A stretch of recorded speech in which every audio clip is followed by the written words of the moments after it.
Everyone, इस video के अंदर हम लोग बात करेंगे वैक्सीन और सीरा के बारे में। वैक्सीन और सीरा के अंदर हम लोग इन दोनों के बीच का डिफरेंस अच्छे से पढ़ेंगे। स्टार्ट करते हैं। सबसे पहले तो हम लोगों को समझना ज़रूरी है कि एंटीजन क्या होता है। ठीक है, सो एंटीजन क्या होता है?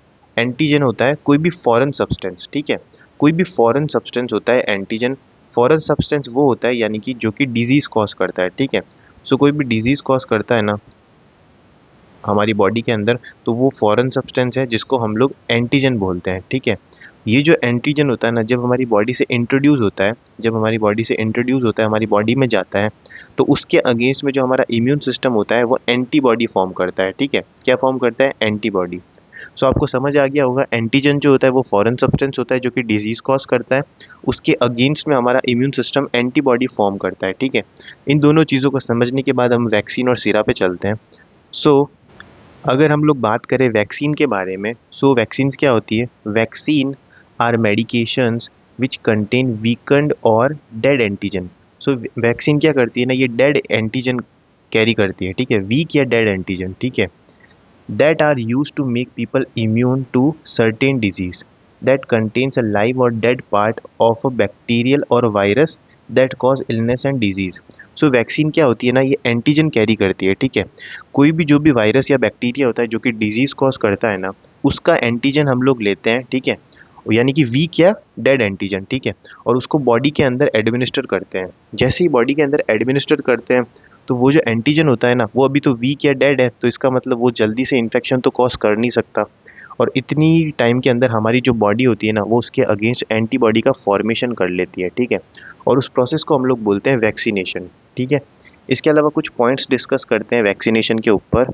सो एंटीजन कंटेनिंग प्रिपरेशन। सो जैसा कि हमने ऊपर डिस्कस किया था, ये एंटीजन कंटेनिंग प्रिपरेशन है, यानी वैक्सीन के अंदर हम लोग एंटीजन का यूज़ करते हैं। ठीक है, डेड या वीक एंटीजन का।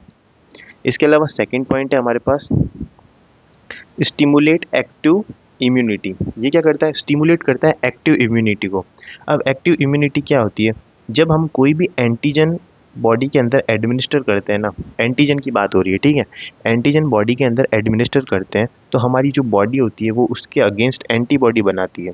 जब बॉडी खुद एंटीबॉडी बना रही है, तो उसको तो हम लोग बोलेंगे एक्टिव इम्यूनिटी। ठीक है, और कुछ केसेस के अंदर जब हम डायरेक्टली एंटीबॉडी को ही एडमिनिस्टर करते हैं बॉडी के अंदर, तो वो जो इम्यूनिटी होती है ना, उसको हम लोग बोलते हैं पैसिव इम्यूनिटी। सो यहाँ पर तो हम लोग एंटीजन बॉडी के अंदर एडमिनिस्टर कर रहे हैं और बॉडी खुद एंटीबॉडी बना रही है, तो इसीलिए इस केस में हमने एक्टिव इम्यूनिटी बोला है। इस यानी कि एक्टिव इम्यूनिटी को ये स्टिमुलेट करती है। नेक्स्ट पॉइंट है patient immune system produce antibody in response to vaccine. तो जैसा हमने डिस्कस किया ऊपर, जो पेशेंट का इम्यून सिस्टम होगा ना, वो एंटीबॉडी प्रोड्यूस करेगा वैक्सीन्स के अगेंस्ट में। ठीक है, इसके अलावा फोर्थ पॉइंट है लास्टिंग इफेक्ट, यानी कि जो वैक्सीन होती है ना, वो लॉन्ग टाइम इफेक्ट प्रोड्यूस करती है, लंबे समय तक इफेक्ट प्रोड्यूस करती है वैक्सीन।